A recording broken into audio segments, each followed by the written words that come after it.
Okay, so our next speaker is Matthew White, talking about self-aware consumers are overconfident, which is joint work with Chris Parent here, Daniel, I cannot spell it, sorry, Grotzky, and David Lowe. So the floor is yours. The first author on this paper is Matthew White. I am a co-author, and there is a tendency for senior people to get all of the credit. God damn it, Matt White is the first author on this paper. Full stop. That's a very polite way of throwing me under the bus on this paper. No. Yeah. Female announcement. I'm here by three other people stepping back.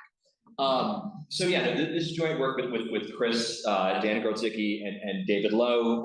Usual disclaimer: what I'm about to say has no relationship to the views of the Consumer Financial Protection Bureau, the United States government, or any particular U.S. government agency named or not named here. Totally different gear than what Jesus was on, going way down into individual micro decisions. Big picture, what is this paper about?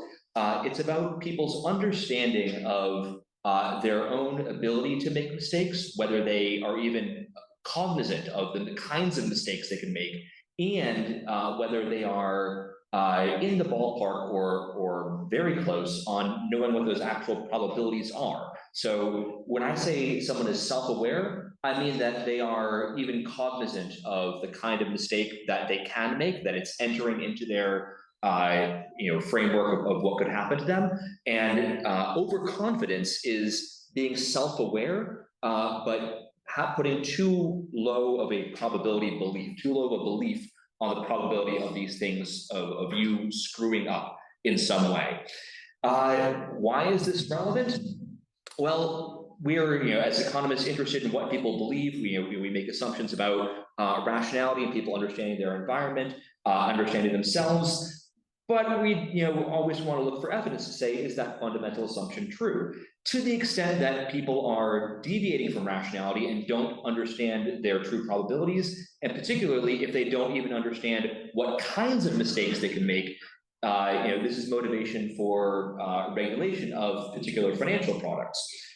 What is the context that we're going to be approaching this in is a deferred interest credit card promotion.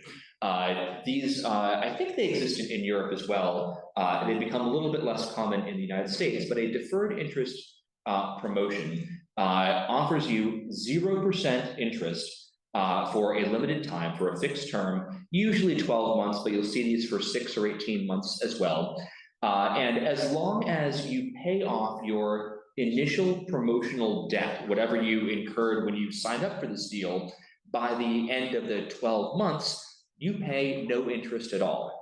The catch, because there's always a catch, is that if you carry even 1 penny of that original debt beyond the deadline, you are charged the entire backlog of interest that would have accrued, according to normal credit card rules, at a fairly above market rate, at a fairly high rate. Quantitatively. Yes, quantitatively, yeah. Coming back to that word one here. So $1,000. Loan. Yeah. So $1,000 loan, 20% interest. You pay $200. If you fail by 1 penny, you pay $200. Yes. So if you want to think about it in terms of what is the annual interest rate you face on this 1 month debt, it is something on the order of 800% annual debt for carrying this past the deadline, which violates what I call the loan shark rule. If you'd be better off going to the mob to pay off your debt in the last month, this probably is yeah. So why do I say this is a good environment for answering this question about, or beginning to look at what people understand about themselves and their fallibility, is because in this context, there is a quote unquote obviously best course of action, scare quotes intended. If you really thought you could do this absolutely perfectly, as a benchmark for a perfect borrower, the obviously best thing to do is to make the minimum allowed payment for the first T-1 months, and then just pay it off at the end. If you really thought you were perfect, if you were completely blissfully unaware of your ability to make mistakes, that's the best thing to do. We don't see people do that, or at least we see barely anybody even try to do that. We see people make, say again? My wife, I promise you, my wife does that. Barely. 5 times a year. Does she nail it in period T? You don't know my wife. Yes. Now, the fact that she has a PhD in economics. Yes, right. Top 0.1%. Yes, but that's the only person. Your wife is like one of 3 people in the world that do this. We took steps to exclude her from our data set. Nobody else except your wife does it. Yeah.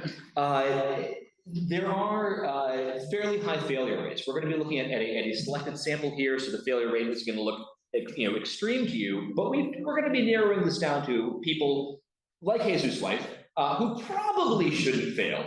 But because in the past we have seen significantly high failure rates, regulators cracked down on this in the US, and then through industry pressure backed off it. And then credit card companies decided that they didn't want to offer it themselves because maybe it was a little embarrassing to do something that was pretty scammy. So I shouldn't use that word.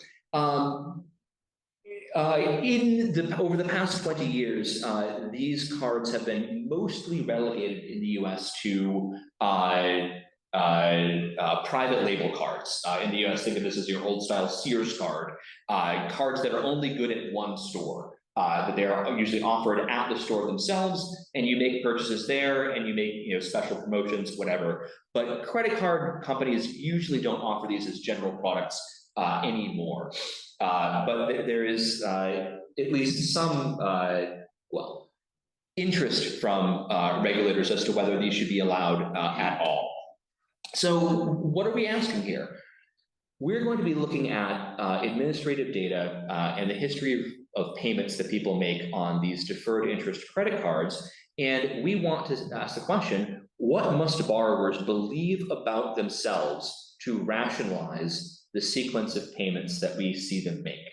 If we have this benchmark that if people think they are absolutely perfect, then they would take the, play it to the bone and only make Jesus' wife. Yeah, I'm sorry, I'm gesturing towards Jesus' wife here. For anybody who's audio only. Sorry, she'll be sitting to your side, not in the aisle. We can infer, if you say that people are at least quasi-rational and are optimizing on their beliefs about themselves, we can try to invert their behavior and recover what must their beliefs be to justify what they're doing.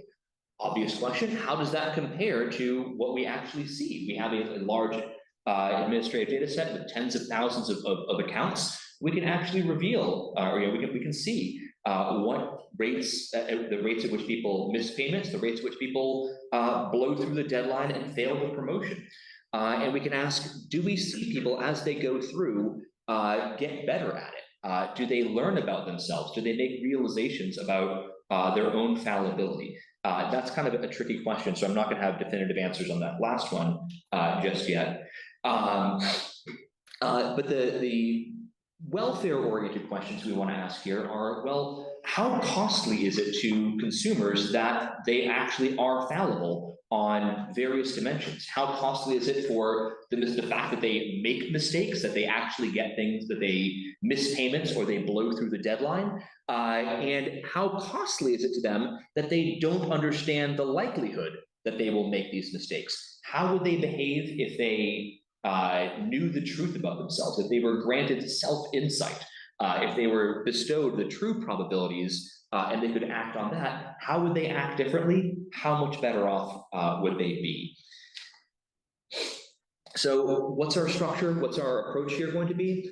This is going to be a structural model, a dynamic structural model, but a little bit different than what you might think Chris Carroll or Matt White would ordinarily do. It's going to be driven both by the plain facts of how the loan works on an institutional level and what kinds of financial penalties and interest rates there are, But the set of actions that people are actually capable of doing is going to be informed by the data, sort of by a human view of what we see actual humans do. We're going to say that what we've observed people to do is the set of what they can conceive of doing. We're going to take that, the data set and the model and estimate it to try to recover, among other things, the distribution of beliefs that people must have, conditional on what we observe about them. So we see their age, their self-reported income, their credit score, and their credit utilization. We're going to try to map those to distributions of beliefs that people would have about their likelihood of making mistakes.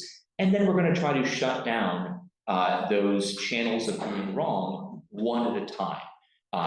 Give people self-insight, let them know the truth about themselves, their true probabilities, see how their behavior changes, and now make them actually infallible. Now they can't make mistakes. What if they can't make mistakes and they know they can't make mistakes?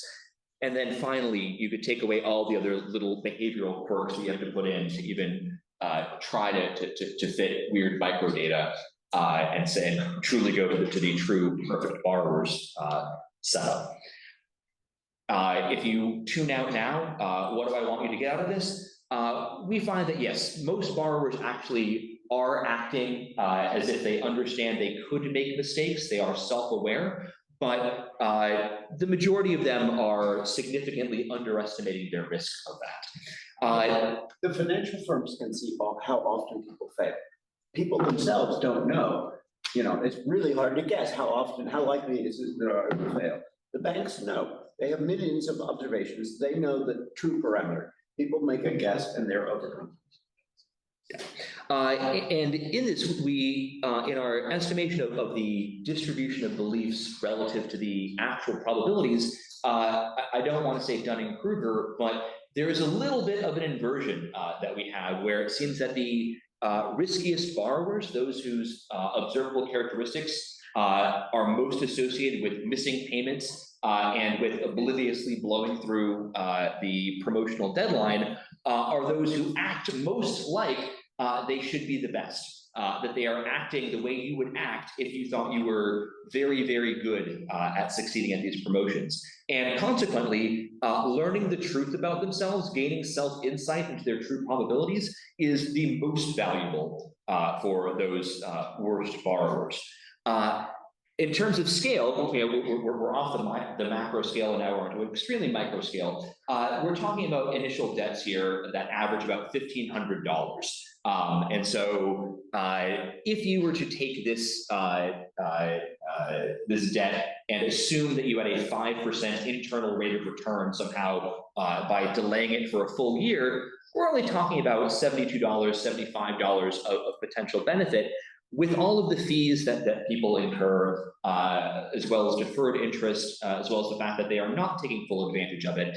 On average, people are getting about $8 or $9 worth of what we call, financial benefits or delay value on net out of these. If you were to give people to make them infallible and to let them know, and if they knew that they couldn't actually make mistakes, but you left in all the other things like taste shocks, preferences for making round payments, it would still increase their net benefits from this by a factor of 4.5 times. So small in absolute terms, in terms of dollars in your pocket.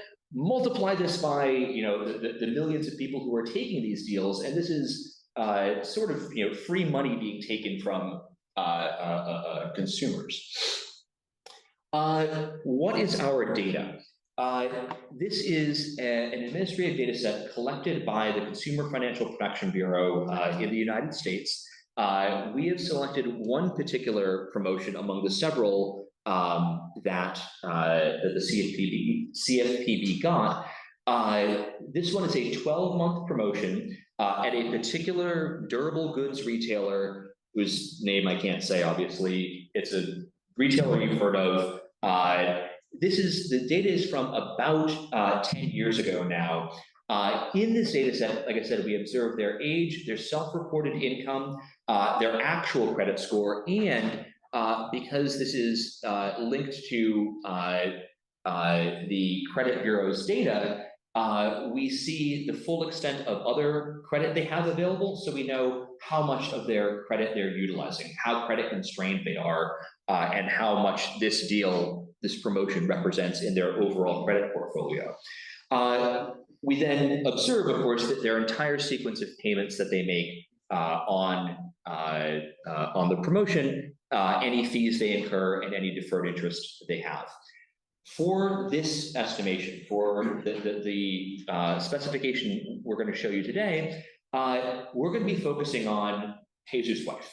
Or at least Jesus' wife without the particular knowledge that she does this 5 times a year.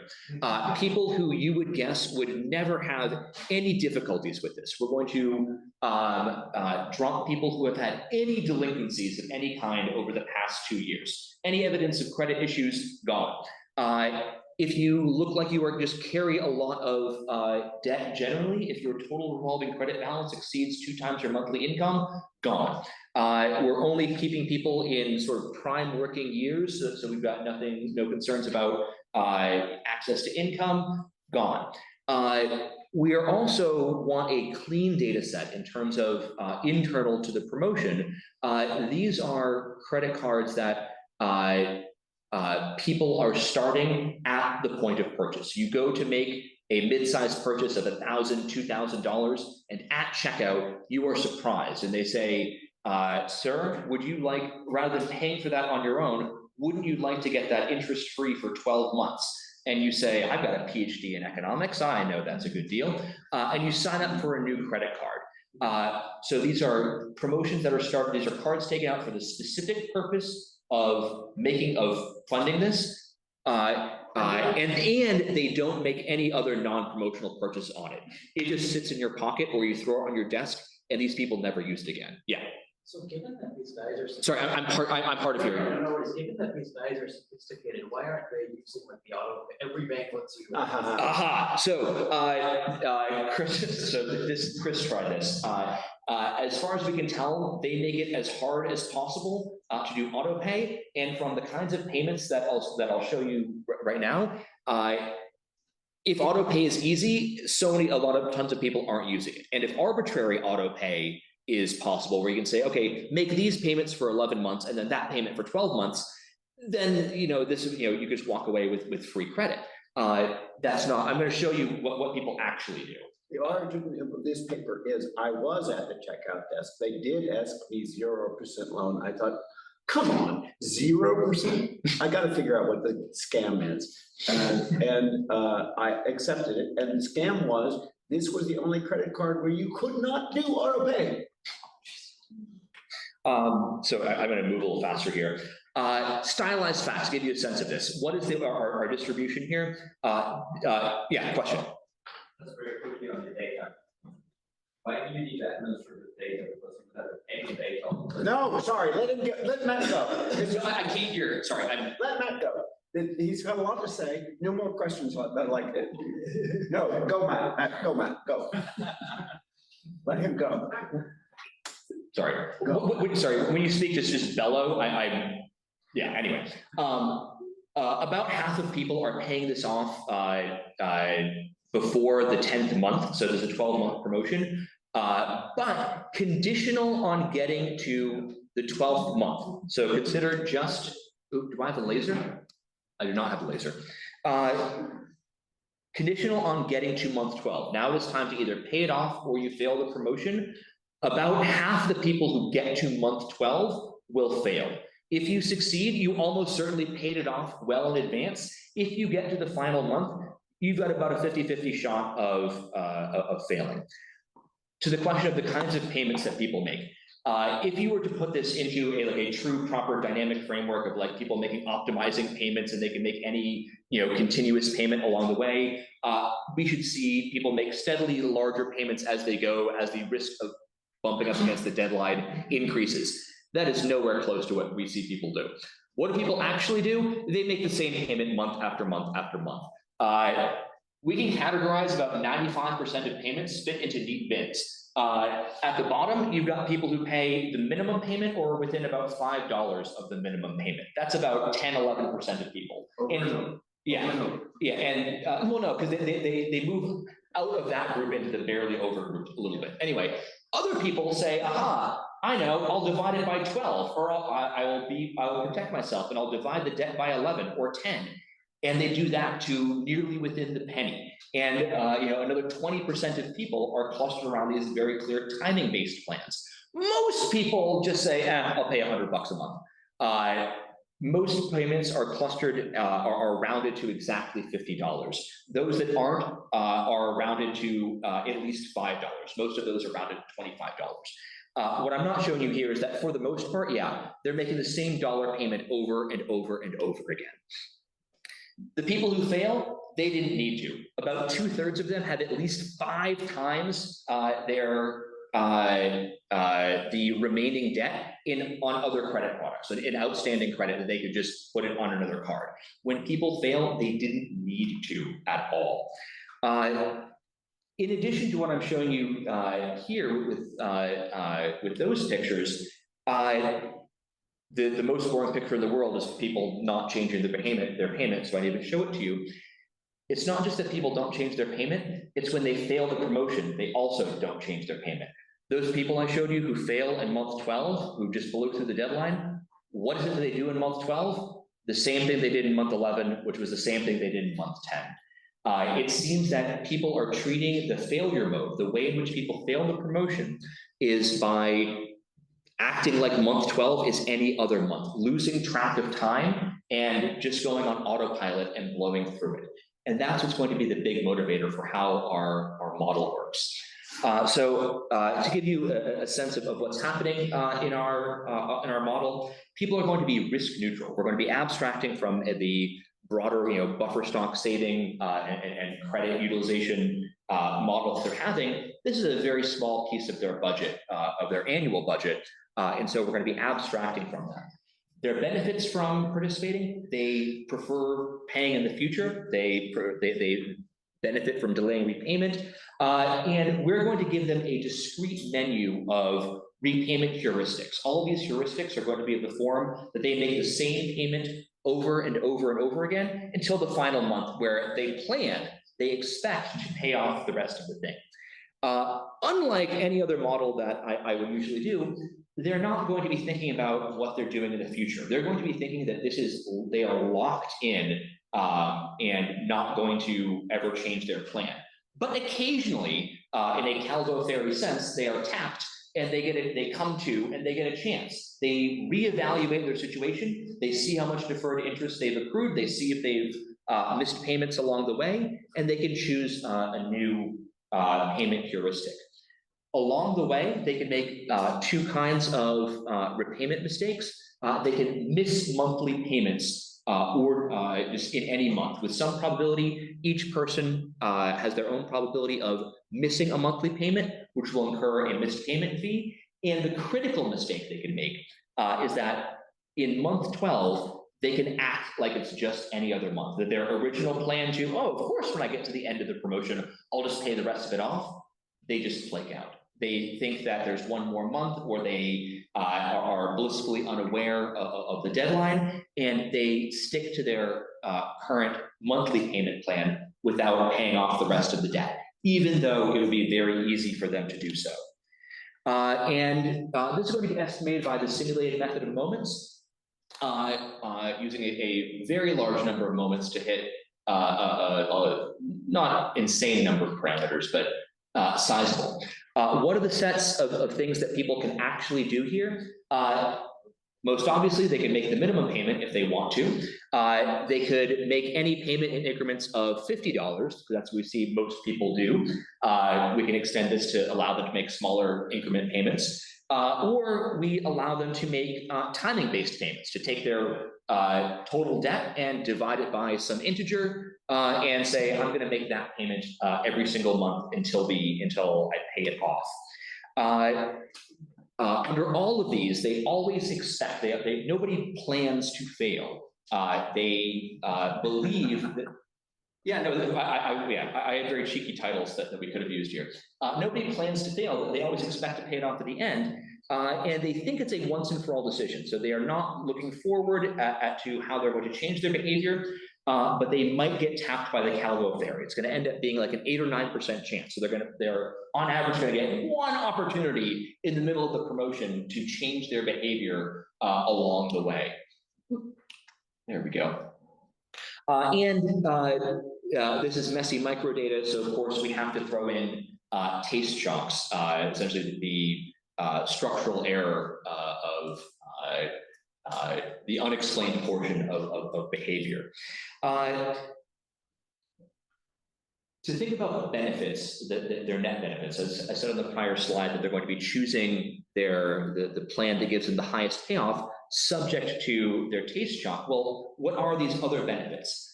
The costs of participation are pretty obvious, that there's these missed payment fees and the potential for a large deferred interest penalty at the end of the promotion.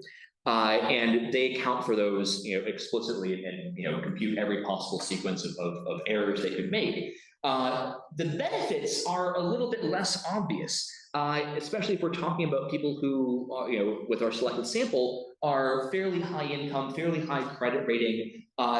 They don't have an obvious need for more credit.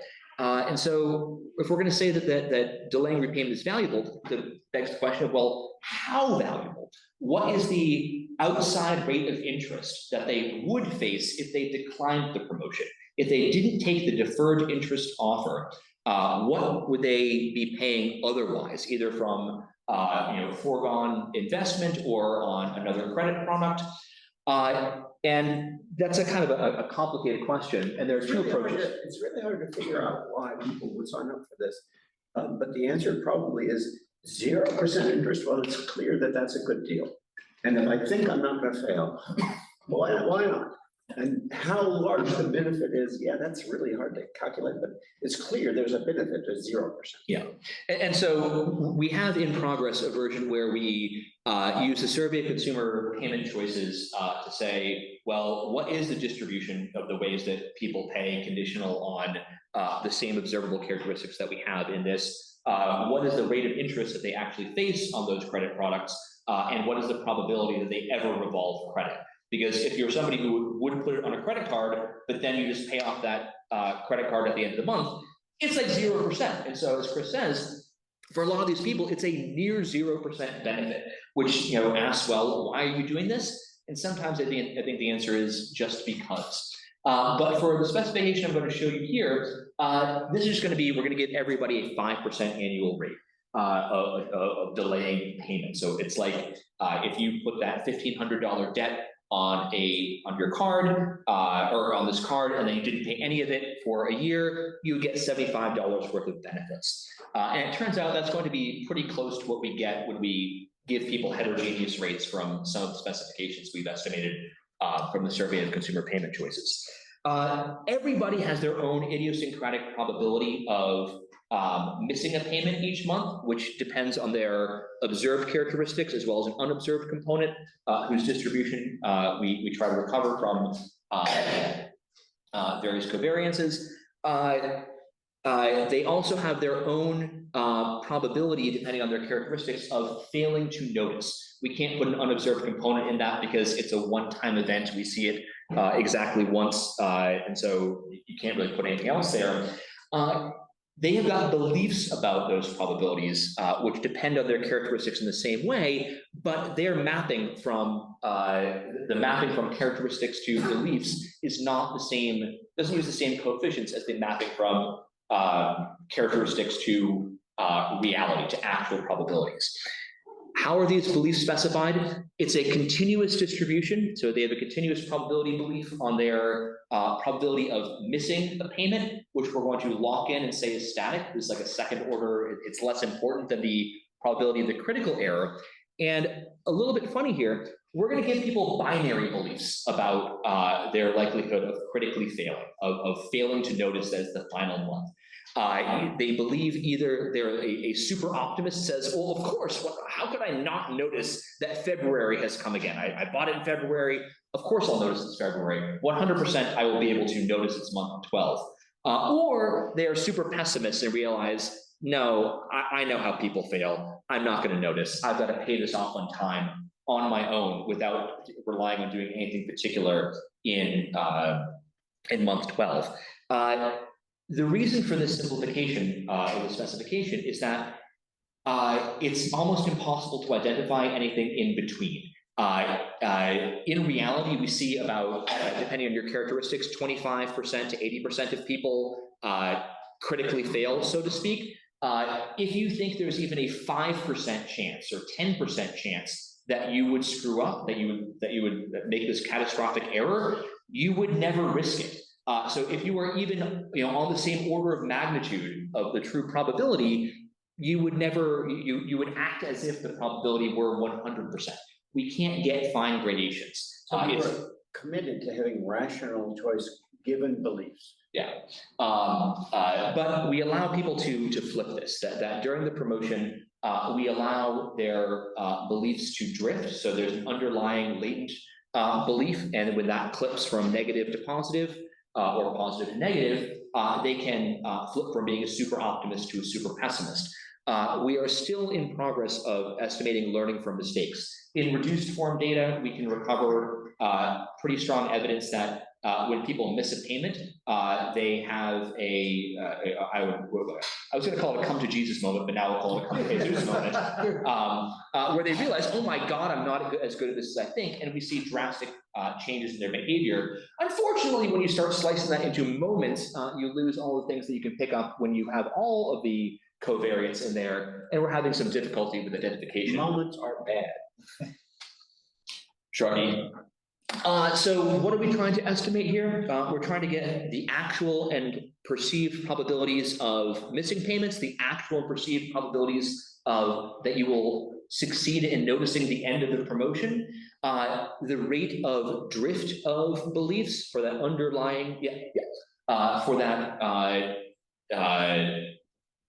latent belief parameter, governing whether you're a super optimist or a super pessimist. And other second order preference things like how much value do you get from making round payments? We see all this clustering at round payments. We're going to have to put taste shifters in there, as well as the magnitude of the taste shocks. What are we trying to fit? The distribution of payments that people make conditional on their observables. We're going to be categorizing this in a way that I'll show you in a second. We're trying to fit when people exit the promotion. We're trying to fit the overall rate of success in the promotion conditional on what we observe about them, and the frequency of missed payments. A lot of those, the things we're trying to fit, the moments here map very cleanly to the moments we're trying to fit. But I do want to talk about beliefs, because that's kind of the big thing, and give you intuition for how we're recovering beliefs. So think about go to kind of almost the extreme corners of what your beliefs about yourself could be. Turn off taste shocks, turn off human rounding preferences, and just think about the simplest possible thing. Suppose that you really, really believe that you will never miss payments, and you will definitely notice that it is month 12. This is like believing yourself to be perfect. Then the obviously best plan is to make minimum payments all along the way, and then pay it all off at the end. If instead you think that you can't miss any payments along the way, but you will surely not notice the end of the promotion, and you are locked into a mode where you think that all you can do is make steady payments, because that's what we see people do, then the best plan for you is to pay 1/12. We should see you clustered around 1/12 of the original debt, making steady payments along the way. If instead you think that you might miss payments along the way, but you will definitely notice at the end that it's time to pay it off, you'll hedge a little bit. You'll pay above the minimum, but not quite 1/12. If you think that if you're realistic and you think, yeah, I might miss some payments along the way, and I'm not going to treat month 12 in any particular way, you're going to want to stay ahead of the game. You're going to want to make payments that will naturally finish off and pay off the debt before the deadline that you will automatically finish. just through your monthly payments and pay more than 1/12 of the debt. So big picture here, the distribution of payments that we see people make conditional on their observables is how we're recovering what they must believe about themselves in distribution about their likelihood of making these. These are kind of the extreme corners if we turned off everything, but throw in all the things that you know, lead to deviations, and you can recover distribution. I'm going to skip past these model fit slides to give you a sense of what we were trying to fit, but this is what I mean by fitting conditional payments. This is the fraction of people that are making very, very small, near the minimum payment, conditional on their credit score. Same thing for clustering around 1/12, you know, within a few dollars of 1/12 of the original debt by credit score. And the likelihood of overall success in the promotion by your credit score and how often you fail during the promotion, whether it's, or how often you miss a payment, 0 times, 1 time, or more than once. I'm going to describe this as I go here to get in the last 2 minutes here. We're interested in seeing what are the financial benefits to people of participating in the promotion, and as we move them from actual consumers as we've observed them to be, all the way to perfect borrowers who have who are sure to follow the obviously best plan in every period. So what I have here is a categorization of people's credit utilization. What fraction of their total available credit do we see them use at the start and end of the promotion? I think whichever is larger, to make sure I get people off of 0. And this is actually a huge predictor of whether people fail the promotion. People who are using a lot of the credit are much more likely to fail. And so if we only include the value of delaying, the deferred interest penalty, and the late payment fees, what we find is that overall, the overall financial benefits of participating in the deal are about $8 or $9, but they're heavily weighted towards the majority of the population who are using little credit. First counterfactual exercise. What if we give everyone the truth about themselves? We bestow them with self-knowledge. We tell all the people who are bad at the deal that they are bad at the deal. They learn the truth about themselves. They learn that they will actually miss payments with high frequency, and that they are going to fail the promotion. Who benefits the most? The people who were doing the worst. The people who were most wrong about themselves benefit the most from self-insight, because they can correct their behavior the most. They're going to start making much larger payments. But notice that they still can't benefit as much in absolute terms as the people who are good borrowing risks, because they still need to hedge more. If you're told that you are going to miss 8% of your payments, and you will surely not notice that month 12 has arrived, you can't take full advantage of the deal, and you aren't able to delay payments as much. If we then turn off mistakes themselves, and we say, what if everyone is perfect and they know it, they won't make mistakes and they know it? This actually isn't as valuable as you think. Once you know your probability of making mistakes, you can either avoid mistakes or take full advantage of the fact that you know you won't make them. And the remaining gap, you might say, well, what's missing here? I thought you said $75. We still have all of the little quirks and taste shocks in there. The difference in removing those to consumer financial benefit is actually significantly larger than taking out the mistakes themselves. I'm out of time, and we're trying to recover here. So thank you. Apologies for the cut questions. One